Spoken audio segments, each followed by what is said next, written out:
मैं परीक्षा का सामना कर सकता हूँ। विश्वास से मुझे जरूरी बल मिलता है। विश्वास से मैं पाप पर जय पा सकता हूँ। विश्वास के द्वारा मैं नहीं डरती। विश्वास से मैं जयवंत हो सकता हूँ।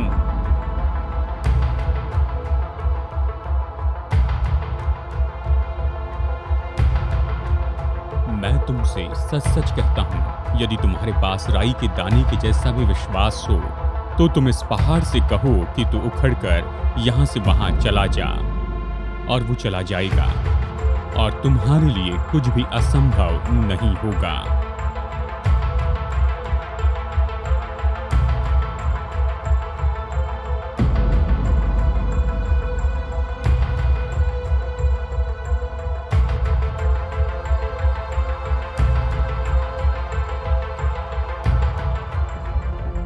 हेलो, मैं हूं डेविड जर्माया और टर्निंग पॉइंट में आपका स्वागत है। अभी हम ऐसे संदेशों की श्रृंखला के आधे भाग में आ पहुंचे हैं जो कि टर्निंग पॉइंट पर पहली बार आ रही है। सीरीज का नाम है साधारण लोग असाधारण विश्वास, और ये इब्रानियों के अद्भुत 11वें अध्याय के ऊपर आधारित है। और इस अध्याय को हम नाम दे सकते हैं गॉड्स हॉल ऑफ फेथ। और इस अध्याय में एक के बाद एक ऐसी कहानी बताई गई है जहां पर साधारण लोगों ने असाधारण विश्वास में होकर काम किया है, जो हमारे लिए है कि हम परमेश्वर के सामने ऐसे विश्वास में होकर काम करते जाएं। आज के संदेश का शीर्षक है अब्राहम। बाइबल में अब्राहम को विश्वास के पिता के रूप में जाना जाता है। कई तरीके से उसने परमेश्वर पर अपने विश्वास को साबित किया और इसकी गिनती तो नहीं कर सकते हैं। अगर हम परमेश्वर में असाधारण विश्वास रखना चाहते हैं जो दुनिया ही बदल दे, तो अब्राहम ऐसा व्यक्ति है जिसका हमें अनुकरण करना है। और मैं आपको बताऊंगा क्यों आज के हमारे इस प्रोग्राम टर्निंग पॉइंट में।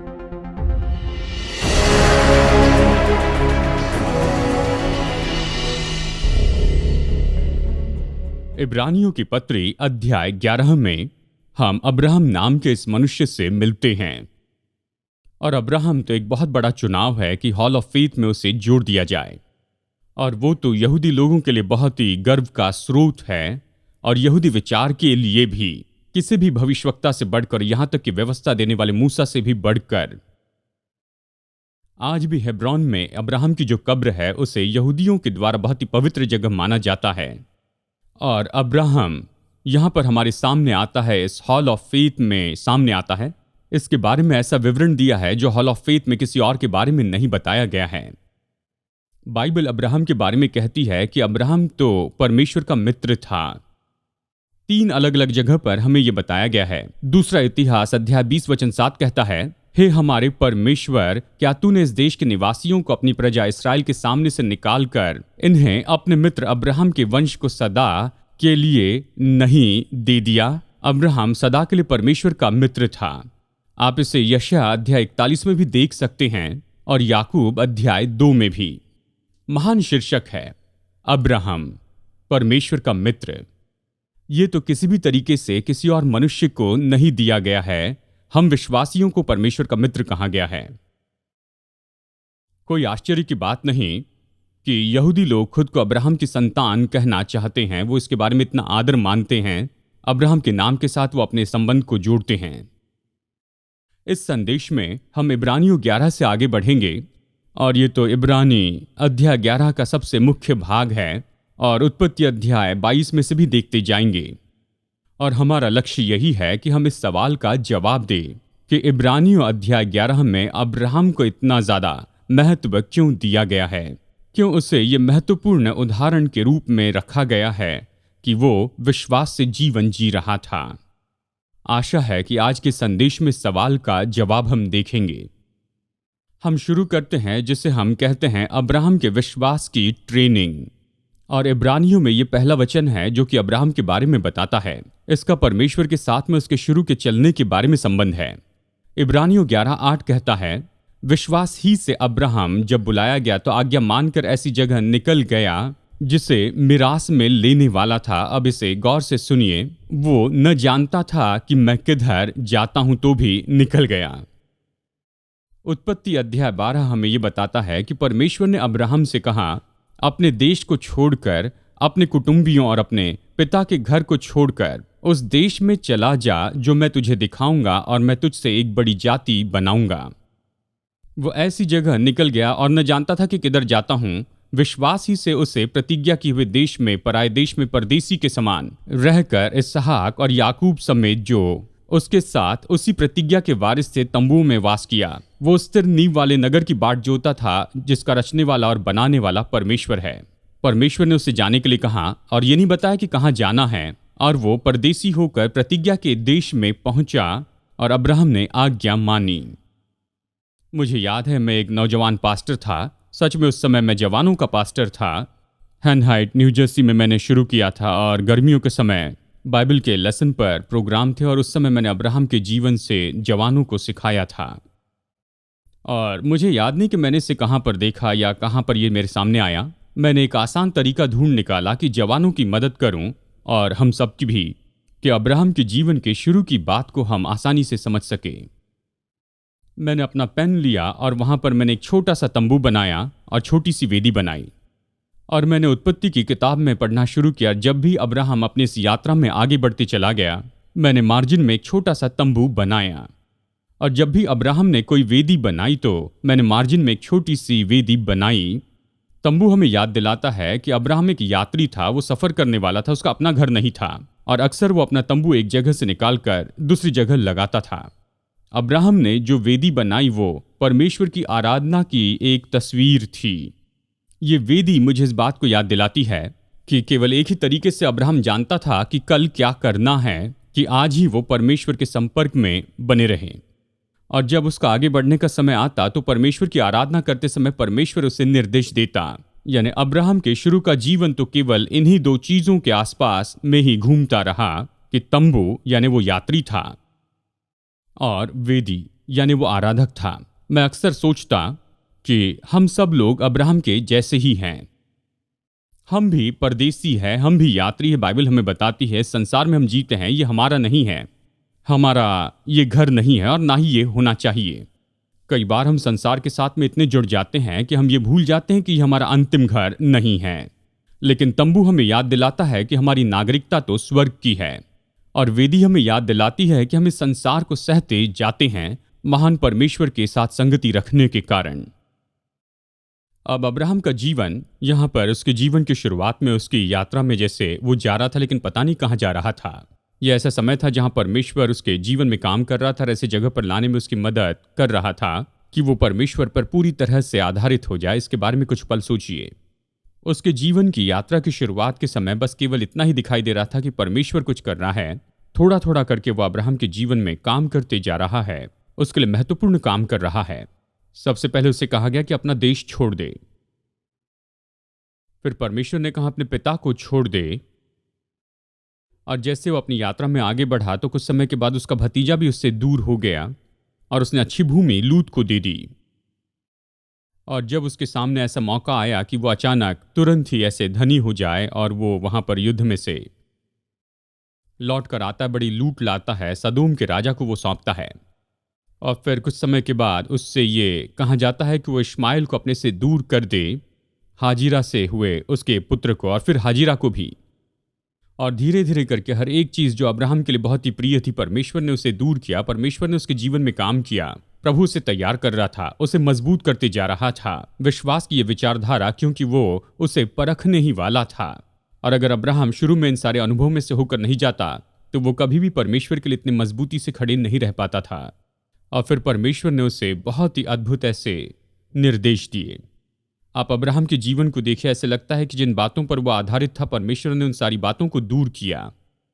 कई बार मैं सोचता हूँ शायद परमेश्वर हम में से कुछ लोगों के साथ ऐसे कर रहा है। हम इस भरपूरी के देश में जी रहे हैं, हमारे लिए सारी बातों के लिए प्रयोजन करना ठीक है, सब कुछ तैयार है, हमने अपने पूरे भविष्य को तैयार करके रखा है, और ये सिद्ध हम जानते हैं कि पोर्टफोलियो किस तरह से हैं, और भविष्य में हमारा जो विश्वास है वो इस पर आधारित है कि हमने जीवन में क्या हासिल किया है। और फिर अचानक कुछ होने लगता है और ये सारी बातें दूर होने लगती हैं, और यहाँ पर हम ऊपर देखकर कहते हैं केवल परमेश्वर अब तू और मैं ही रह गए हैं। मुझे पता नहीं कहाँ पर जाना है, लेकिन इतना जानता हूँ तू विश्वास योग्य है। परमेश्वर अब्राहम को सिखा रहा था कि वो परमेश्वर पर भरोसा रखे और उन वस्तुओं पर नहीं जो परमेश्वर ने उसे दी हैं। अब हम अब्राहम के विश्वास की परीक्षा पर आते हैं और इसकी कहानी तो ये है। इब्रानियों अध्याय 11 वचन 17 से 19 में हम इसे पाते हैं और उत्पत्ति अध्याय 22 में भी। इन बातों के पश्चात ऐसा हुआ, यानी किन बातों के पश्चात, यानी जो कुछ भी अभी हमने चर्चा की है। परमेश्वर अब्राहम को तैयार करने के लिए सब उपयोग कर रहा था। ये कहता है इन बातों के पश्चात ऐसा हुआ कि परमेश्वर ने अब्राहम से ये कहकर उसकी परीक्षा की कि हे अब्राहम, उसने कहा देख मैं यहां हूं। जब आप बाइबल में उत्पत्ति अध्याय 22 निकालते हैं तो यहां पर आप अब्राहम के निर्णय लेने के इस पल को देखते हैं। हम सब के ऐसे निर्णय लेने के पल होते हैं और ये पल तो निश्चय ही बहुत सी बातों के लिए निर्णय लेने वाले हैं। सबसे पहले आपको इस बात को देखना होगा कि अगर आप उत्पत्ति अध्याय 22 के पहले देखते हैं तो उत्पत्ति अध्याय 21 के बाद में और उत्पत्ति अध्याय 22 के बीच में, इस बीच 20 साल बीत गए। अध्याय 21 तो इसहाक के बारे में हमारी जो समझ है उसकी शुरुआत ही है। ये तो परमेश्वर का अब्राहम और सारा के लिए वरदान था। 20 साल के बाद में हम ये देखते हैं कि परमेश्वर अब्राहम से कहता है कि वो उसके पुत्र का बलिदान चढ़ाए। किसी ने इस तरह से सलाह दी कि इसहाक के ये जो 20 साल थे, जो कि अब्राहम और सारा के साथ में 20 साल तक रहा, ये तो हंसी के 20 साल थे। क्या आप जानते हैं इसहाक शब्द का मतलब है हंसी। और मैं सोचता हूं कि जब 100 साल की उम्र के अब्राहम को पता चला कि उसकी 90 साल की पत्नी सारा गर्भवती है, और ये तो सच में हंसने वाली ही बात थी। यानी देखिए, कितने लोग जानते हैं कि ये सच में डराने वाली ऐसी कोई बात है, लेकिन ये सच में हंसने वाली भी बात है। और शायद वो हंसे होंगे क्योंकि याद है जब परमेश्वर ने उनसे कहा था कि ये होगा तो सारा पीछे जाकर हंसने लगती है।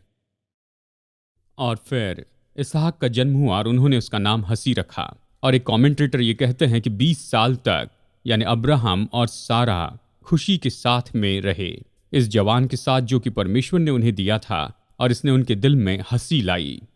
बाइबल ये कहती है कि परमेश्वर ने अब्राहम की परीक्षा करनी चाहिए, और वो तो अब्राहम की परीक्षा करने वाला था उससे ये कहने के द्वारा कि वो अपने प्रिय पुत्र इसहाक को अपने साथ ले, उसकी हंसी, उसके आनंद को, और उस पुत्र को वो मोरिया के उस पर्वत पर ले जाए और वहां परमेश्वर के लिए उसे बलिदान चढ़ा दे।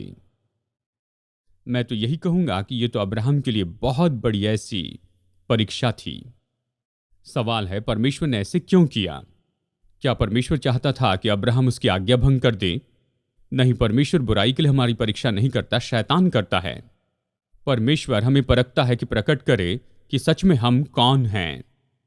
और परमेश्वर यहां अब्राहम की परीक्षा लेने वाला था ताकि अब्राहम खुद के लिए साबित कर दे, परमेश्वर के लिए और हम सभी लोगों के लिए, कि जब परमेश्वर पर विश्वास करना असंभव दिखाई देता है तब भी विश्वास करना संभव है।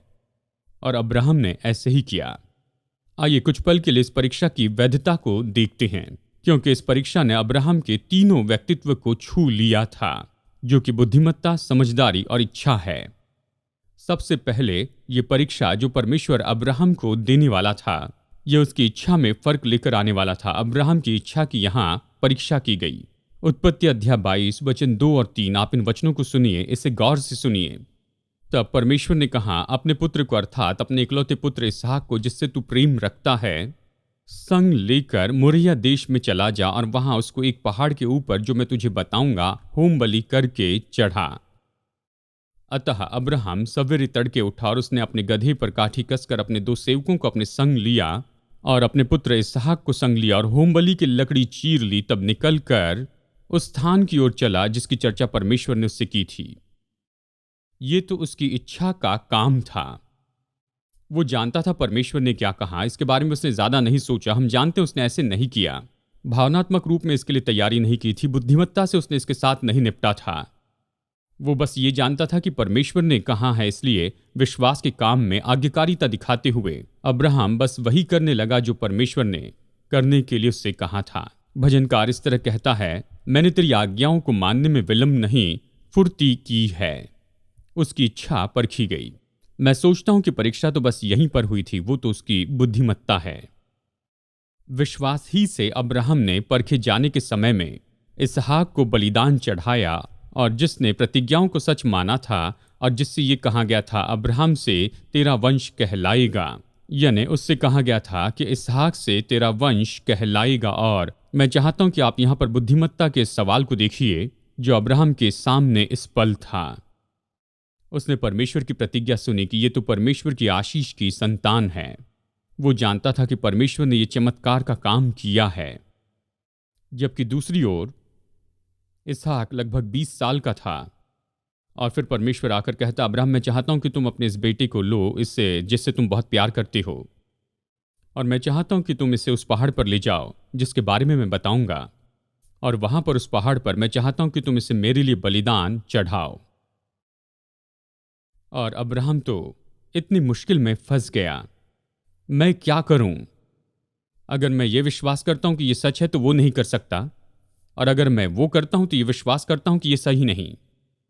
प्रभु, मैंने दोनों बार सुना और मैंने विश्वास किया है उस प्रतिज्ञा पर, क्योंकि इसहाक के जन्म में वो प्रतिज्ञा पूरी हुई। और अब मैं तुझे सुन रहा हूं और मैं जानता हूं तू मुझे ये करने के लिए कह रहा है, और मुझे पता नहीं कि मैं क्या करूं, और इसलिए मैं सब कुछ तुझ पर छोड़ देता हूं। जो कुछ भी तू कहता है मैं उसे करूंगा, और मेरे हर एक कदम में तू मेरा मार्गदर्शन करते जाएगा।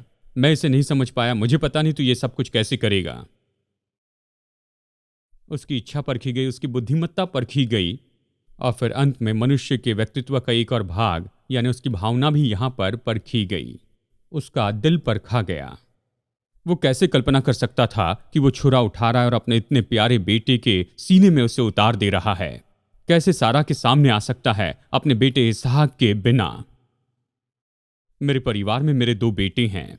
मैं इस तरह से सोचने लगा। मैंने डेविड और डैनियल के बारे में सोचा, और मैं ये सोचने लगा कि अगर परमेश्वर आपको इस तरह की आज्ञा दे दे जो कि बिल्कुल समझ से बाहर ही है, और शायद आप ये सोचे कि अब्राहम और इसहाक की ये जो कहानी है ये तो मानो एक बाइबल की कहानी के जैसे है, लेकिन ये मनुष्य की कहानी है जो हमें दी गई है ऐसे चित्र के रूप में जो अभी हम देखने वाले हैं।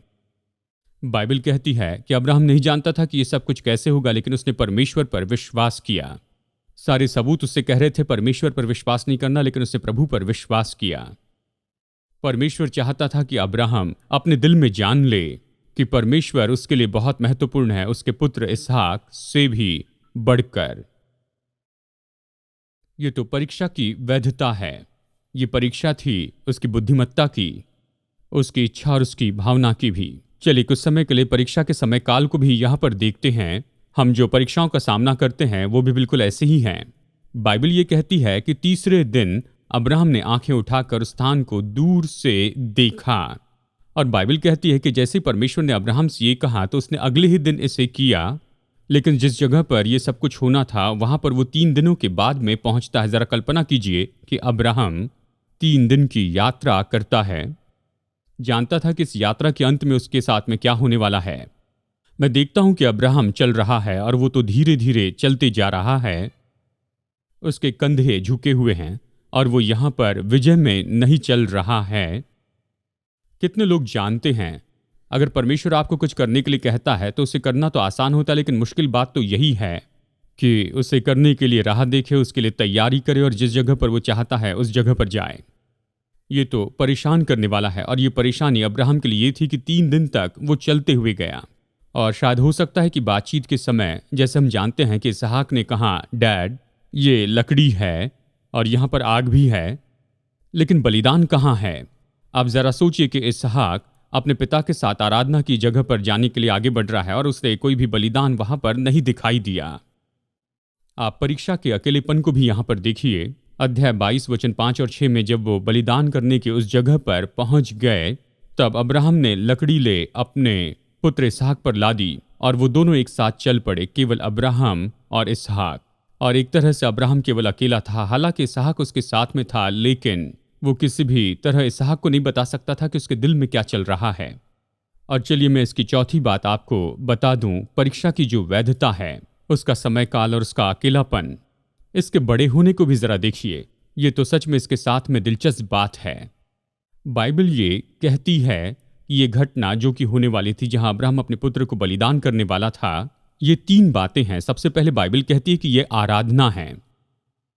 मैं इस बात से चौंक जाता हूं। वचन 5 कहता है, ये लड़का और मैं जाकर दंडवत करके लौट आएंगे। क्या आप जानते हैं यहां पर पहली बार दंडवत या फिर आराधना शब्द बाइबल में आया है? और ये तो इसके बाद में बाइबल में जितनी भी बार ये शब्द आया उसके लिए एक रूपरेखा निश्चित करता है। ये निश्चय इसके बारे में कहता है जिसे इन दिनों में हम आराधना कहते हैं।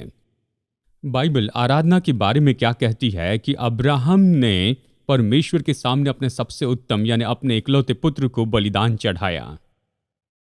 यह ऐसी कोई छोटी या बड़ी बात नहीं जिसके बारे में हम अपने चर्च में अक्सर दिखावा करते जाते हैं और कई बार हम कुछ अजीब सी हरकतें करते हैं, लेकिन यह परमेश्वर का ऐसा दास था जिसने परमेश्वर को सब कुछ दे दिया। जो भी परमेश्वर ने उससे मांगा, चाहे ये तो उसके पास की सबसे उत्तम बात हो। बाइबल ये भी कहती है कि ये तो एक भेंट थी, और बाइबल ये भी कहती है कि ये तो बलिदान था। ये तो ऐसा पल था जिसके लिए परमेश्वर ने कहा कि ये बहुत ही ऊंचा और पवित्र समय है।